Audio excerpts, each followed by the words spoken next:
Welcome to Kenton's videos. Enjoy the video. In this video, I will show how to make a hard disk bootable using Rufus. First, ensure you have Rufus downloaded and installed on your computer. You will also need an ISO file of the operating system you wish to install. Connect your USB drive to your computer. Remember, all data on the USB drive will be erased during this process, so back up any important files beforehand.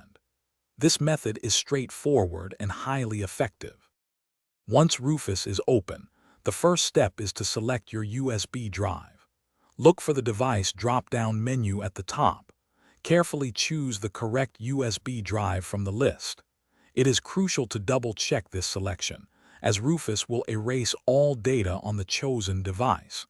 Make sure your USB drive has enough space for the operating system you plan to install. Hey everyone, if you're finding this video helpful, please hit that like button and subscribe to the channel for more useful tutorials.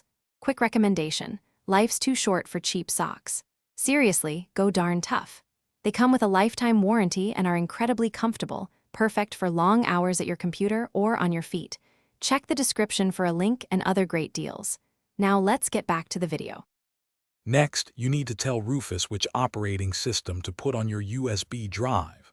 Click the Select button, usually found next to Boot Selection. This will open a File Explorer window. Browse to where you saved your operating system's ISO file. Once you find it, select the ISO and click Open. Rufus will then load the image, preparing for the next steps. Before starting, quickly review the partition scheme and target system options. Rufus usually suggests the best settings, but you can adjust them if needed. You can also change the volume label and file system. Once everything looks correct, click the Start button. A warning message will appear, reminding you that all data on the USB drive will be destroyed. Confirm this to begin the bootable drive creation. Thanks for watching. Consider subscribing if we helped you.